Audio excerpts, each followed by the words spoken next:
Anda sedang mendengarkan suara profetis dari para nabi, hambanya John Patrice Vanggidai, Penatua Jemaat Victory Life Community Kupang. Dengarkanlah dan lakukanlah perintah Tuhan melalui para nabi, maka engkau akan berhasil. Selamat mendengarkan. Katakan 20, 21, 20, 31 adalah tahun percepatan dan peningkatan supernatural. Mulai 23, come on, go. 20, 21 adalah tahun percepatan dan peningkatan supernatural. Amen. Haleluya. Baik, umat Tuhan, 30 menit ke depan, lebih kurang, mari kita memperhatikan pengajaran firman Tuhan hari ini. Kita akan mulai memasuki sebuah seri pemulihan singleness. Ya, kita akan bahas hal-hal yang akan memulihkan kesinggelan kita, yaitu keutuhan kita, kematangan pribadi kita, ya, dan hal-hal yang menyangkut dengan pribadi kita seperti Tuhan menciptakan kita mulanya. Kita akan bahas hari ini. Kita bahas tentang menangkan pertempuran dalam jiwa. Saudaraku yang kasih, pertempuran antara Ukraina dan Rusia atau Rusia menggempur Ukraina, saling menggempur, itu hal biasa dan itu terjadi di luar. Tapi ada pertempuran yang jauh lebih hebat, itu dalam jiwa kita, pikiran, perasaan, dan kehendak. Itulah pertempuran yang sangat dahsyat, yang lebih dahsyat dari pertempuran nuklir sekalipun. Nah, umat Tuhan, kita awali dari Ibrani 11 ayat yang ke-20. Karena iman, maka Ishak memandang jauh ke depan, memberikan berkatnya kepada Esau dan Yakub. Ayat 21, karena iman, maka Yakub ketika hampir waktu akan mati, memberkati kedua anak Yusuf, lalu menyembah sambil bersandar kepada kepala tongkatnya. Nah, saudara yang kasih, kehidupan Yakub ditonjolkan dalam kitab Kejadian. Dia adalah putra daripada Ishak dan cucu dari Abraham. Meskipun Yakub menipu ayahnya untuk mendapatkan berkat anak sulung, Alkitab mencatat bahwa hidupnya sebagai orang-orang yang penuh dengan iman. Di sungai Yabok kita tahu Yakub bergumul dan sana Tuhan mengubah namanya dari Yakub, artinya pemindah, penukar, penipu, menjadi Israel yang artinya pangeran Allah. Orang menganggap peristiwa pencapaian puncak Yakub adalah di sungai itu. Alih-alih dikenal sebagai Yakub, penipu, pengambil, penukar, dirubah menjadi pangeran Allah namanya. Perubahan nama ini menandai hidup Yakub untuk menuju kepada sesuatu yang jauh lebih baik. Namun perubahan nama ini bukanlah hal yang dikenal dalam pasal iman. Kita baru membaca tadi, bukan karena nama yang berubah, tapi bagaimana dia memberkati cucu-cucunya, yaitu anak daripada Yusuf, Manasye dan Efraim. Dengan iman, Ishak memberkati Yakub dan Esau, yang dikenal sebagai pasal iman di dalam Ibrani 11 ini. Itulah yang dikenal tentang Yakub. Dengan iman, Ishak memberkati Yakub, tapi Yakub juga memberkati Esau. Ishak memberkati Yakub dan Esau, di mana Yakub hampir mati. Dia memberkati kedua cucunya, yaitu Manasye dan Efraim, yang adalah anak dari Yusuf. Jadi dengan iman, Yakub memberkati putra-putra Yusuf atau cucu-cucu.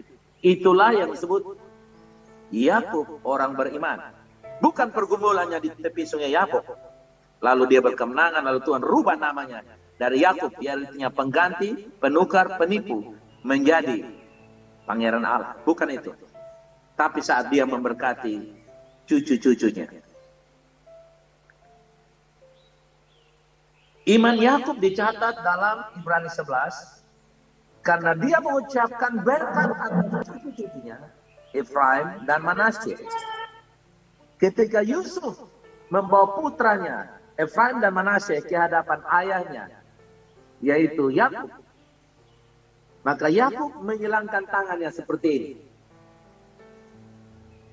Saat dia memberkati, dia menempatkan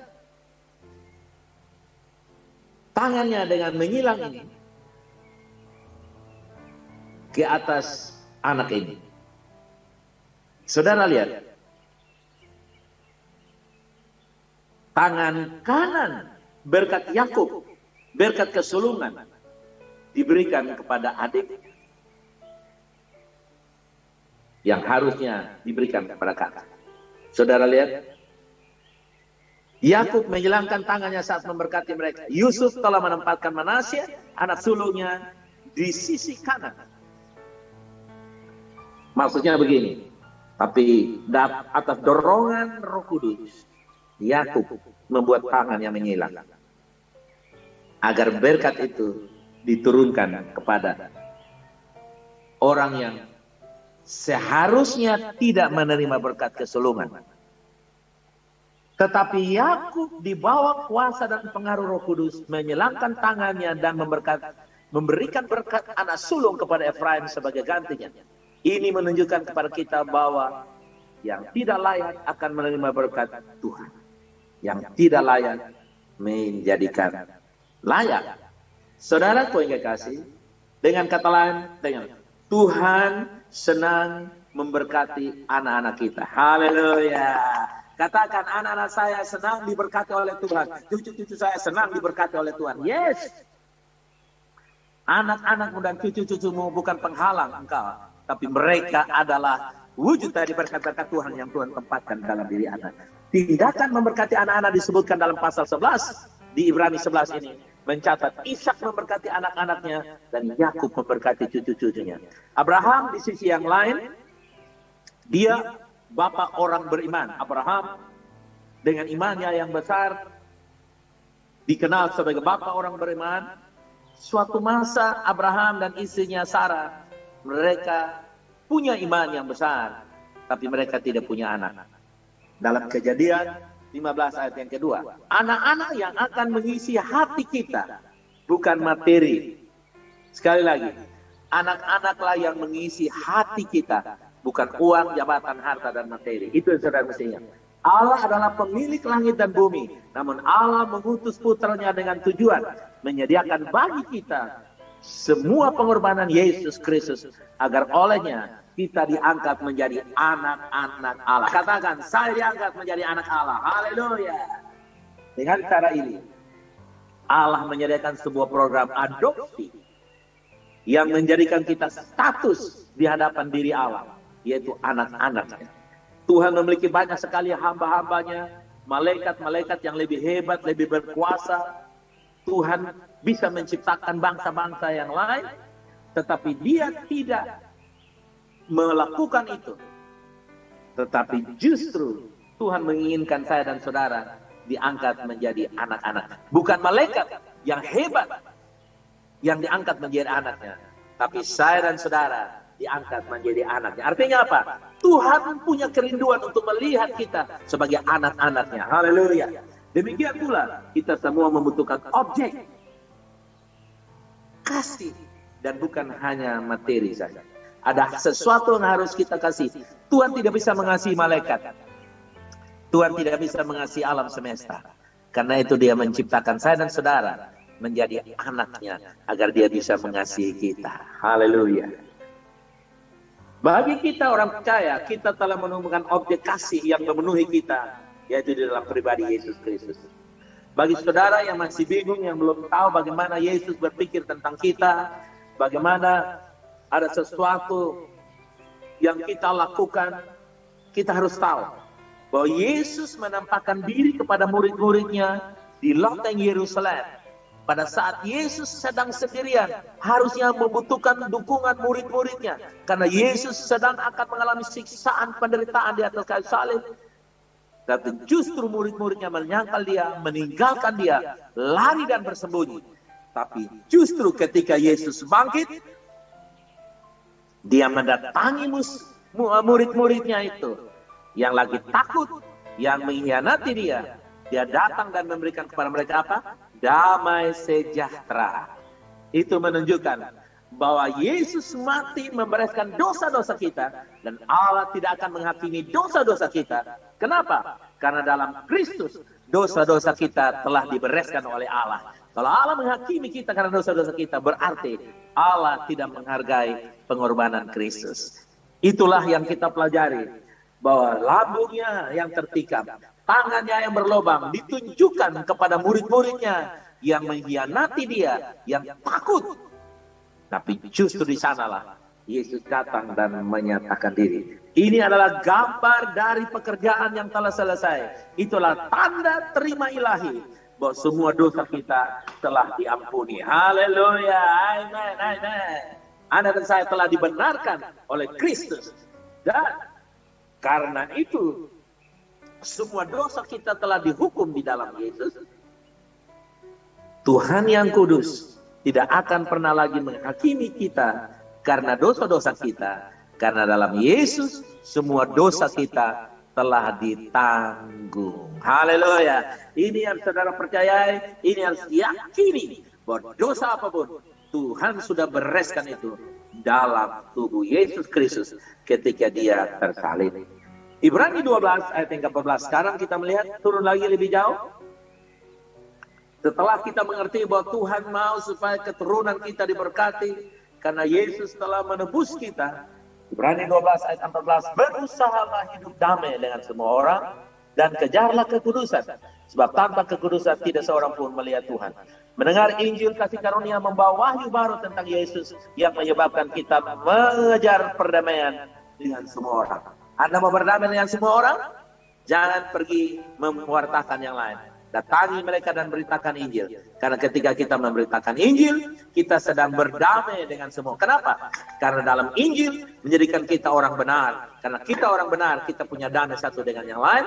Karena Injil mendamaikan kita dengan Allah. Haleluya. Umat Tuhan, kita akan berjumpa dengan banyak orang. Dan kadang-kadang ada orang-orang tertentu yang mau merubah iman kita, merubah cara percaya kita. Tapi ingat saudara yang kasih, kita harus mengharapkan hal-hal yang terbaik terjadi dalam hidup kita. Karena kita tidak lagi berada di bawah Taurat, tapi berada di bawah kasih karunia. Kasih karunia bukanlah sebuah perasaan atau bukan sebuah pesan, tapi kasih karunia adalah Injil. Injil kasih karunia yang menyelamatkan saya dan saudara. Ada perbedaan besar antara hidup di bawah hukum Taurat dan hidup di bawah kasih karunia. Sangat penting untuk kita mengerti hal ini, umat Tuhan. Kenapa? Karena Yesus telah menyelesaikan semuanya di kayu salib. Sekarang kita mendapatkan dispensasi kasih karunia. Apa itu dispensasi? Artinya kemurahan-kemurahan yang seharusnya kita tidak layak diampuni, kita diampuni. Selayaknya kita menjadi musuh Tuhan, kita diangkat menjadi anak Tuhan. Selayaknya kita menjadi orang berdosa, kita dijadikan orang benar. Kita yang tidak layak menerima janji Tuhan, justru kita diberikan janji-janji Tuhan. Haleluya, itu yang namanya dispensasi kasih karunia. Kita yang tidak mungkin diberkati, mengalami keberkatan-keberkatan. Kenapa? Karena dispensasi kasih karunia. Ada kebaikan-kebaikan, kemurahan-kemurahan. Ada dispensasi, bukan karena Taurat, tapi karena kasih karunia dalam Kristus. Kita diberikan hal-hal yang tidak layak kita dapatkan. Itu namanya dispensasi kasih karunia. Nah, untuk itu saudara kita yang sudah menerima kasih karunia, jangan duduk diam, tidur tenang, anggap sepi, tidak. Tapi dikatakan, kejarlah perdamaian dengan semua orang. Roma 5 ayat 1. Sebab itu, kita yang dibenarkan karena iman, kita hidup dalam damai sejahtera dengan Allah, oleh karena Tuhan kita, Yesus Kristus. Garis bawahi kata, kita hidup dalam damai sejahtera. Haleluya. Katakan, saya hidup dalam damai sejahtera oleh Yesus Kristus. Anda tidak hidup damai dalam materi, fasilitas, uang, harta, dan berbagai macam hal dari dunia. tapi kita hidup damai sejahtera karena Yesus yang mengerjakan bagi saya dan saudara. Penting bagi kita untuk mengejar perdamaian dengan semua orang.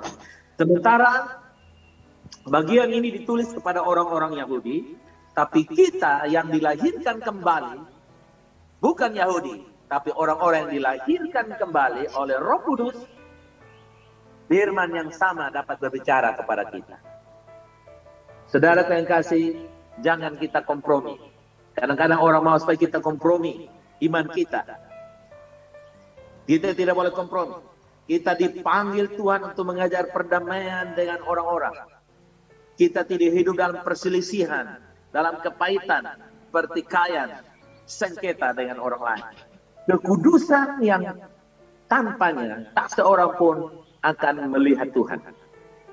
Ini mengacu kepada memiliki wahyu tentang Tuhan dan bukan tentang mempertahankan keselamatan seseorang melalui kekudusan. Perhatikan di sini. Bukan, saya harus jaga kekudusan supaya saya melihat Tuhan. Bukan. Yang dimaksudkan menjaga kekudusan itu artinya saya mendapatkan pewahyuan tentang Tuhan. Itu yang dimaksudkan mengejar kekudusan. Semakin Anda mendapatkan pewahyuan tentang Tuhan, kita semakin dikuduskan. Bukan mengejar kekudusan dengan melakukan perbuatan-perbuatan kudus, tapi dikatakan di sini menerima, mengalami pembukaan pewahyuan. Siapakah ini? Memiliki wahyu tentang Tuhan. Disitulah kita sedang mengejar kekudusan. Hati kita akan dimurnikan. Ketika orang menahan pengampunan dan kasih karunia, hati orang akan damai, orang akan menerima ketenangan. Dan karena mereka semakin tenang, dengan sendirinya mereka bisa hidup suci. Jadi seringkali kita balik. Kita wartakan hidup suci dulu, supaya orang hidup tenang. Tidak. Kita wartakan kebaikan Tuhan, kasih karunia Tuhan, kasih karunia Tuhan yang mengampuni, menyelamatkan kita. Ketika orang tahu bahwa dia diampuni, dia diselamatkan, hati nurani yang menjadi bersih. Karena hati nurani yang menjadi bersih, dia mudah hidup dalam kekudusan. Haleluya. Amin. Amin. Amin, amin. Jadi saudara yang kasih, kita ajar orang. Dikatakan dalam Titus 2 ayat 11-12, dikatakan begini. Kasih karunia mengajar kita untuk menjadi kudus, menuntun kita dalam kehidupan yang kudus. Titus 1 ayat 11-12. Anda bayangkan, coba dikatakan kasih karunia itu menuntun kita ke dalam hidup yang kudus. Oke? Nah, sekarang saudara mau pergi ke satu tempat, saudara tidak tahu. Tidak ada orang yang mengantar saudara. Saudara tidak akan sampai ke sana, bukan? Saudara boleh omong tempat itu, si A, tempat A bagus, saya mau ke sana. Tapi Anda tidak pernah sampai ke sana karena tidak ada orang yang menuntun Anda, memberitahukan Anda kemanapun. Demikian pula, tujuan hidup kita adalah kudus seperti Tuhan. Tapi untuk sampai kudus kepada Tuhan, Taurat tidak bisa mengantarkan kita sampai kepada kekudusan. Hanya kasih karunia. Kasih karunia adalah penuntun kita menuju kekudusan. Kalau Anda dituntun oleh kasih karunia, jangan tanya, kekudusan pasti tercapai. Haleluya. Itu penting. Mari kita jalani hidup dengan berkeinginan untuk menerima wahyu dari Tuhan. Tentang kasih karunia Tuhan. Karena semakin kita mengalami poin tentang kasih karunia kita, Tuhan akan mendidik kita, menuntun kita ke dalam semua kebenaran dan kesucian. Nah, indikasi hidup dalam damai dan sejahtera. Ada 3 hal. Saudara bisa catat di sana. Kalau Anda berkata, saya hidup damai dengan semua orang, karena saya telah berdamai dengan Tuhan. Roma 5 ayat 1. Maka indikasi yang pertama adalah zero angry. 0. Marah nilainya 0. Marah nilainya berapa? 0. Coba saudara kasih tangan begini. Zero angry. Apa saudara? Zero angry. Tidak ada lagi kemarahan. Marah adalah signal sesuatu yang salah. Saya marah karena ada yang salah. Tapi kemarahan itu bukan signal sesuatu yang salah, tapi kemarahan signal ada kepahitan dalam hidup kita. Berbeda. Saya marah karena anak-anak merusak barang. Harus kita marah, mendidik mereka. Barang yang mahal dikasih mereka, laptop, HP, motor yang mahal dikasih mereka. Mereka seenak-enaknya saja rendam HP dalam air, rendam listrik dalam air. Kita marah karena mendikasihkan salah. Tetapi kemarahan yang menguasai kita, itu namanya, saudara yang kasih, kita berada dalam satu kepahitan. Nah, itu yang membuat tidak ada damai. Ya, anak-anak seringkali bilang, ini bapak ini marah-marah terus ketong, mama ini marah-marah terus. Itu mereka manipulasi. Mereka tidak mau kita marah, tapi mereka mau buat salah. Rusak barang, tidak disiplin, lalu bilang, mama ini marah-marah, so anak Tuhan marah-marah. Bapak ini marah-marah, mana tuh? Bilang, bapak marah itu baik, tapi bapak tidak perlu kemarahan. Kenapa? Kemarahan mengindikasikan bahwa kita ada kepahitan. Kita harus zero injury. Marah, nilainya 0. Yang kedua, zero gossip. Apa saudara kasih? Zero gossip. Tidak ada lagi membicarakan kesalahan-kesalahan orang lain. Tidak lagi saudara kasih mengumumkan kesalahan orang lain. Tidak menggosipkan, kita bawa di dalam doa senantiasa. Yang ketiga, zero resentment. Zero resentment. Yang ketiga adalah tidak pahit, tidak dendam. Lawannya apa? Mengasihi dan mengampuni. Orang yang mengampuni pasti mengasihi. Orang yang mengasihi pasti mengampuni. Itu seperti dua sisi tangan ini. Dua sisi. Mengampuni pasti mengasihi. Mengasihi pasti mengampuni. Unlimited, tanpa terbatas. Nah, 3 hal ini kalau ada. Zero anger, zero gossip, zero resentment. Maka kita hidup damai dengan Tuhan dan orang lain. Karena itu kita harus mengetahui bahwa berkat Tuhan sudah menjadi milik kita melalui kasih karunia yang membebaskan kita dari kepahitan. Kasih karunia membebaskan saya dan saudara dari kepahitan. Haleluya. Ibrani 12 ayat yang ke-15. Jagalah supaya jangan ada seorang pun yang menjauhkan diri dari kasih karunia Allah. Agar jangan tumbuh akar pahit yang menimbulkan kerusuhan dan yang mencemarkan banyak orang. Saudara lihat. Inilah pergumulan dalam jiwa kita. Akar pahit berada dalam jiwa kita.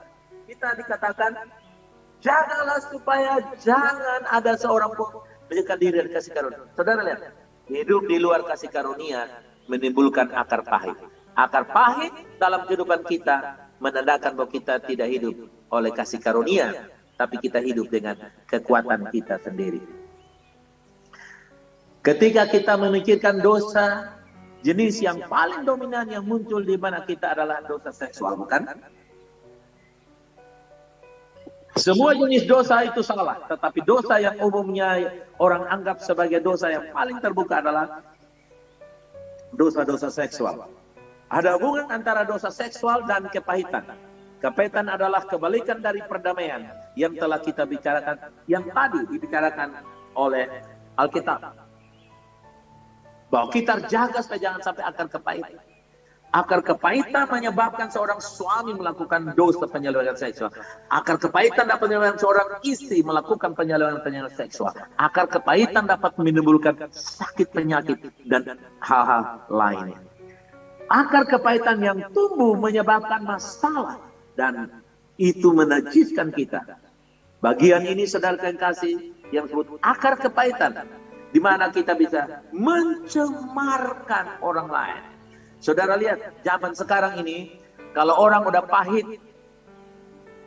mereka hanya tulis di Facebook, naikkan status di internet, mereka di Facebook, mereka Instagram, mereka di WA mereka, mulai menulis berita-berita, saudara kasih. Ya.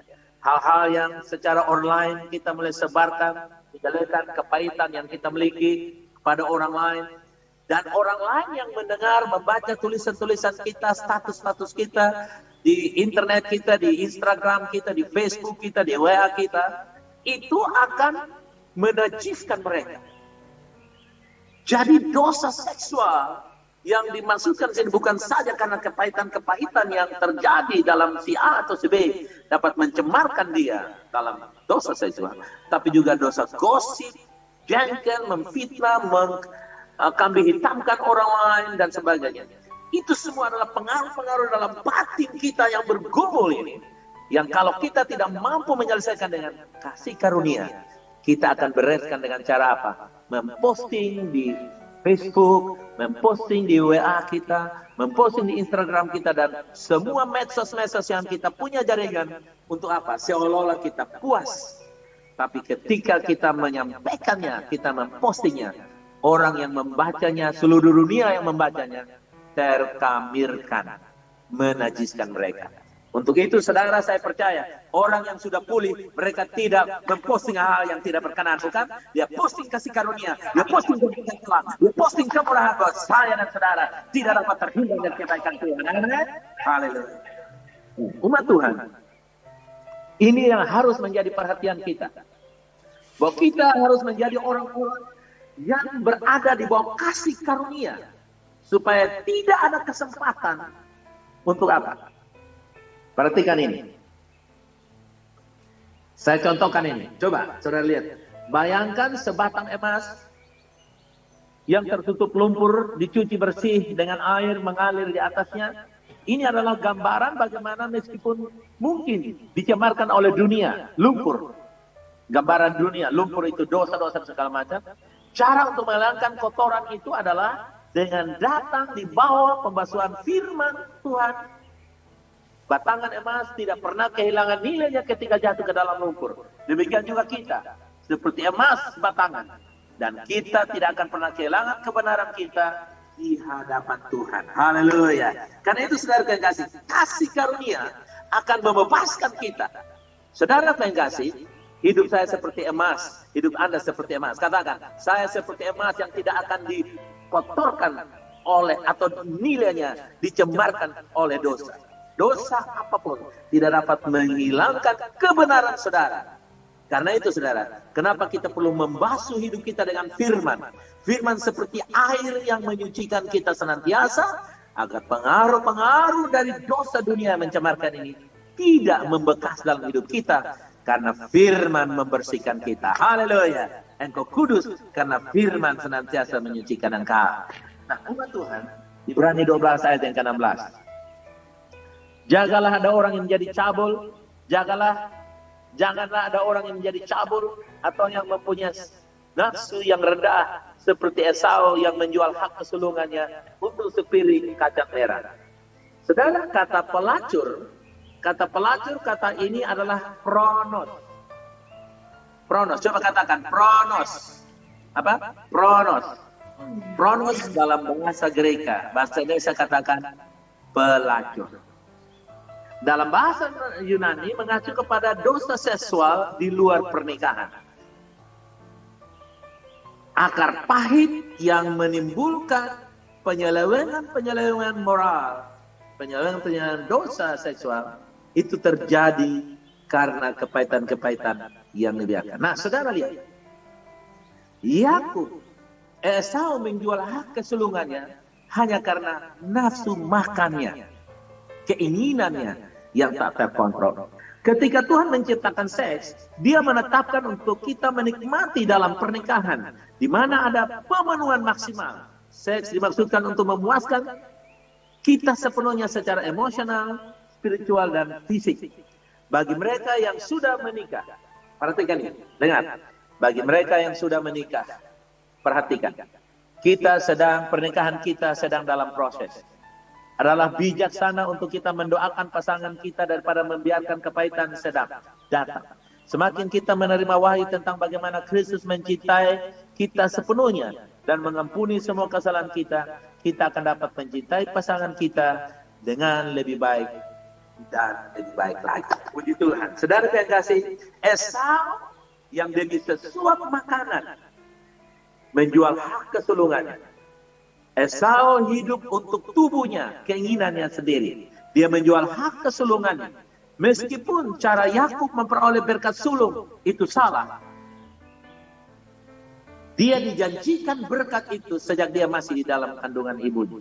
Dikatakan anak yang sulung akan melayani, atau anak yang sulung akan menjadi hamba dari anak yang bungsu atau muda. Sudah dinubuatkan. Karena itu Kejadian 25 ayat 28 berkata begini. Ishak sayang kepada Esau sebab ia suka makan daging buruan, tapi Ribka kasih kepada Yakub. Ini Yakub ingin memakan hasil buruan dari Ishak, dia mau makan hasil tangkapan daripada Yakub. Memang Esau juga menyenangkan ayahnya dengan memasak makanan yang disukai oleh ayahnya. Tetapi Esau sebagai pemburu, dia berburu dan ayahnya suka makan buruannya. Esau berusaha untuk mendapatkan restu berkat ayahnya dengan coba memberi yang terbaik untuk ayah. Ketika dia bergantung kepada kekuatannya sendiri, dia ingin mendapatkan berkat. Dia ingin mendapatkan restu kesulungan itu dengan hasil kekuatannya sendiri. Saudara, pada akhirnya kita lihat bahwa kepahitan akan menghampiri kita dan membuat kita seolah-olah berjuang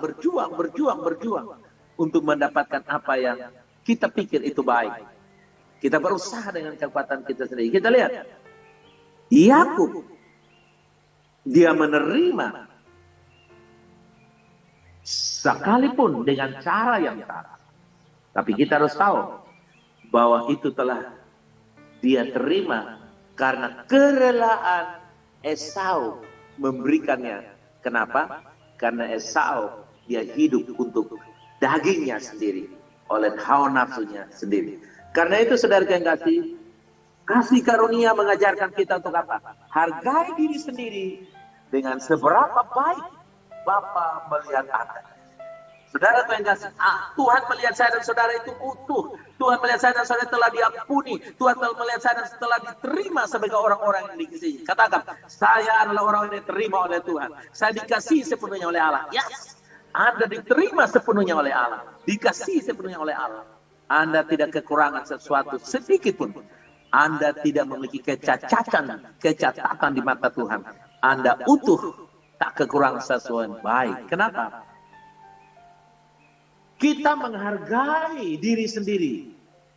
Bukan karena pujian dan afirmasi orang lain. Tidak.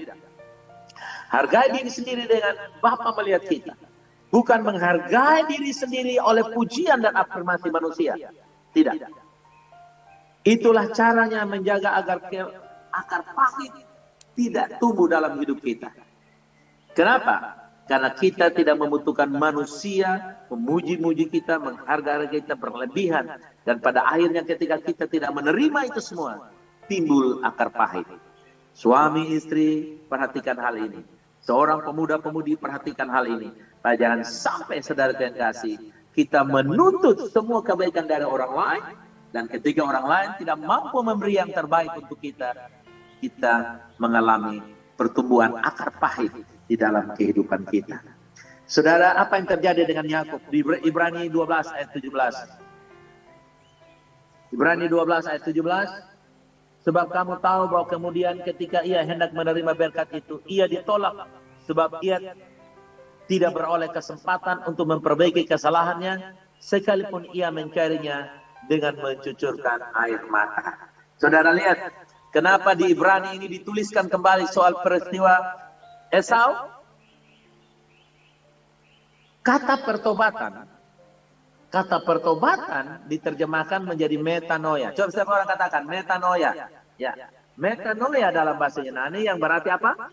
Mengubah atau memperbarui pikiran.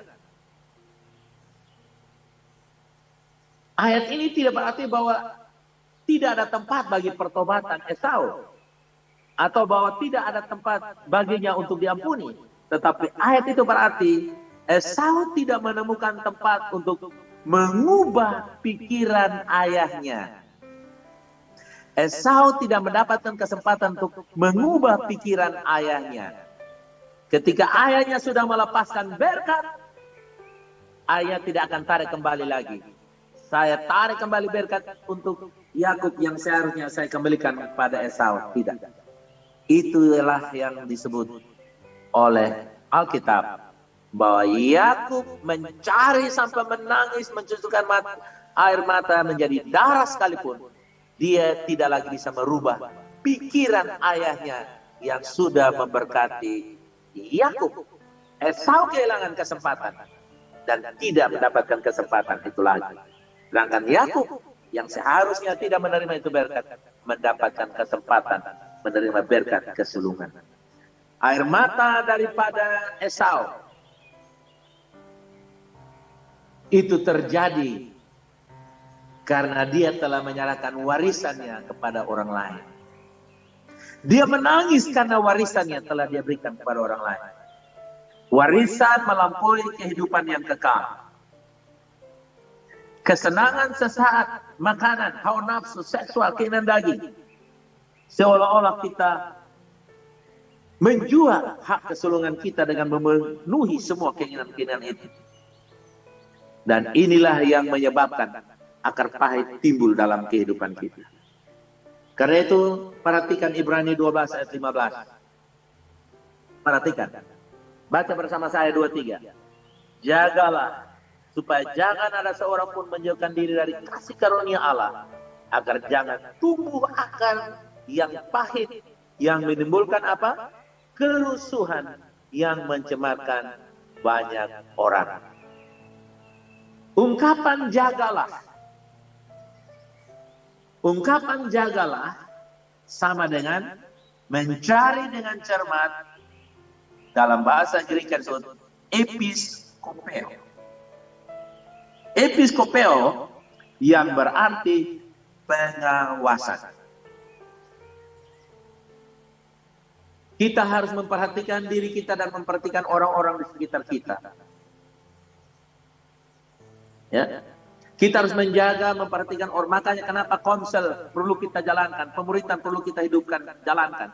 Karena dengan cara itu kita saling memperhatikan supaya tidak ada akar pahit yang tumbuh dalam diri seseorang. Agar nanti dia kehilangan kasih karunia.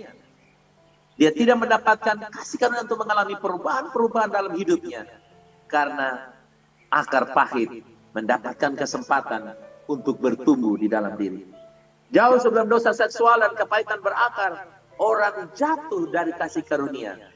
Hidup di luar kasih karunia akan menimbulkan keinginan daging, hawa nafsu, dan berbagai-bagai macam dosa kepahitan yang ada dalam kehidupan kita. Karena itu jangan sampai kita jatuh atau keluar dari kasih karunia. Sebagai seorang yang percaya, saudara yang kasih, kadang-kala situasi dan keadaan membuat kita bisa jatuh. Atmosfer, situasi dan kondisi bisa membuat kita jatuh keluar dari kasih karunia, masuk ke dalam Taurat kembali dengan kekuatan diri kita sendiri. Karena itu saudara yang kasih, ada dua prinsip di sini yang saya ingin tutup di sini. Ada dua kesimpulan. Dua gunung yang menjadikan kita harus percaya. Lihat, Gunung Sinai versus Gunung Sion. Di sini saya akan simpulkan bagaimana kita hidup di dalam kasih karunia, bukan lagi di bawah Taurat.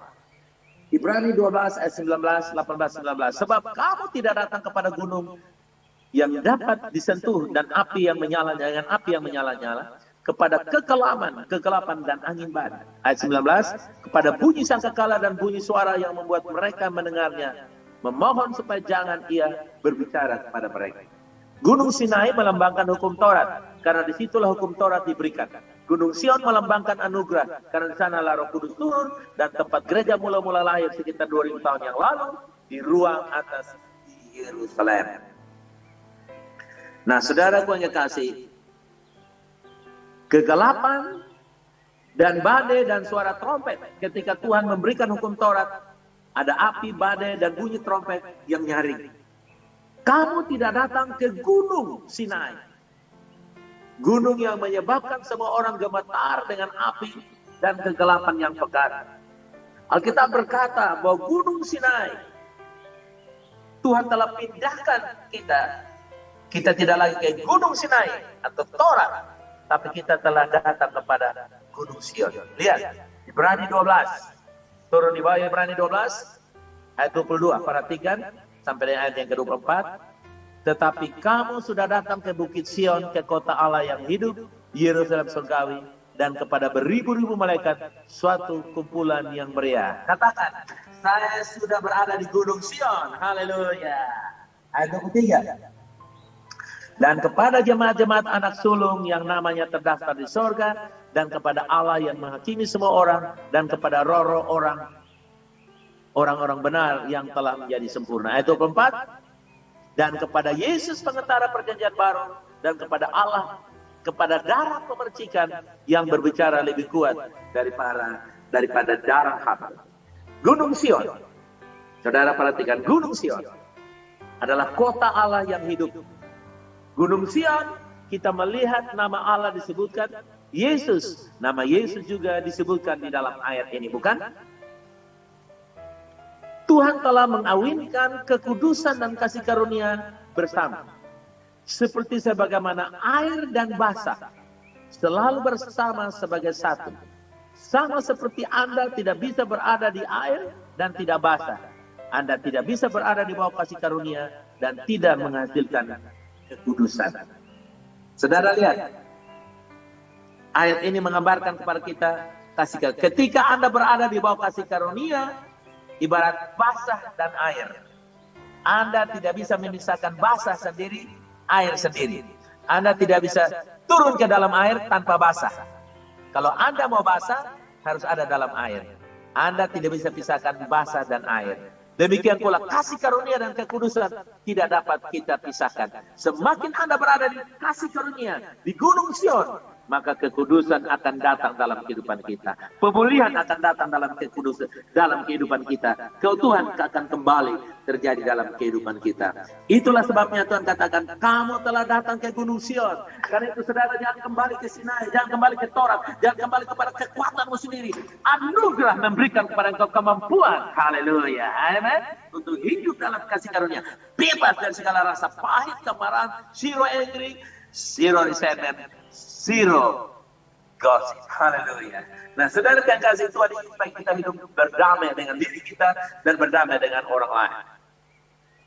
Jika Anda merasa terus-menerus stres, khawatir tentang kemampuan Anda hidup dalam kebenaran, merasa dituntut, Anda sedang memiliki pola pikir Taurat. Ketika bangun pagi, Anda merasa berat, saya mesti mengampuni, mengasihi, hidup dalam kebenaran, kekudusan, kesucian. Ketika Anda memiliki pikiran itu, Anda sedang mengoperasikan hidupmu di Gunung Sinai, Taurat. Karena itu pagi hari ini, saya mau katakan kepada Anda, berbiasakanlah lihat dirimu. Saya sedang berada di Gunung Sinai. Saya berada di dalam kasih karunia. Coba katakan, saya berada di dalam kasih karunia. Haleluya. Anda tidak berada dalam kekuatanmu sendiri. Anda berada dalam kasih karunia. Hidup dengan pikiran bahwa Tuhan menyediakan. Tuhan telah menyediakan semua yang kita perlukan. Hukum Taurat adalah tentang menuntut. Sedangkan kasih karunia adalah tentang memberi. Hukum Taurat menuntut kebenaran. Dan jika kebenaran tidak ada dalam diri kita, maka hukum Taurat harus mengutuk kita. Karena hukum Taurat tidak dapat membantu kita. Filipi 2 ayat 13, karena Allah lah yang mengerjakan dalam kamu, baik kemauan maupun pekerjaan menurut keadaan. Buka tangan saudara, katakan, bekerjalah Tuhan di dalam diri saya. Coba katakan, bekerjalah Tuhan dalam diri saya. Ya, hanya Tuhan yang bekerja, membuat kita rela hidup dalam kasih karunia. Kasih karunia menyediakan semua yang kita butuhkan. Tuhanlah yang mengerjakan semua di dalam kamu. Sementara hukum Taurat menuntut ketaatan yang sempurna. Kasih karunia menyediakan karunia kebenaran. Haleluya. Amen. Nah, jika kita bangun setiap hari dengan pikiran bahwa kita memiliki banyak hal yang harus dilakukan, Anda berpikiran menuntut. Bangunlah pagi dan berkata, terima kasih Tuhan, hari ini saya berada di bawah kasih karunia yang akan menuntun saya kepada kebenaran, kekudusan, kesucian yang semakin hari semakin sempurna. Saudara, saya tutup dengan ilustrasi ini. Selama memberi makan 5.000 orang, para murid menemukan seorang anak laki-laki yang memiliki roti dan 2 ikan. Dan para murid memberitahu Yesus betapa kecilnya jumlah itu. Tuhan, ada roti, tapi hanya 5. Ada ikan, tapi hanya 2 ekor ikan. Yesus melihat penyediaan Bapa surgawi. Itulah sebabnya dia dapat berterima kasih kepada Bapanya atas makanan dan sedikit yang ada di tangannya. Waktu dia berterima kasih, roti yang menurut murid-muridnya tidak cukup dan ikan tidak cukup. Waktu Yesus melihat penyediaan Tuhan dan dia mengucap syukur, maka manifestasi dari kelimpahan itu terjadi. Yesus melihat penyediaan terlebih dahulu, kemudian baru semua orang melihat manifestasi persediaan dan mulai bergembira. Haleluya. Mari kita belajar melihat seperti Yesus melihat penyediaan terlebih dahulu sebelum manifestasi menjadi kenyataan. Nah, umat Tuhan, mari kita mendengarkan sebuah lagu pagi hari ini. Lagu Amazing Grace, saudara ikuti kata-kata ini. Dan saya ingin membawa kita semua. Kita seperti broken vessel. Seperti bejana yang hancur. Tapi bejana yang hancur itu tidak dibiarkannya hancur. Tapi Tuhan datang dengan amazing grace. Anugerah yang besar untuk memulihkan kita. Mari, sementara lagu ini kita dinyanyikan, saya mau kita ikuti satu persatu kalimatnya. Dan kita merenungkannya. Izinkan kasih karunia beroperasi dalam hidup kita.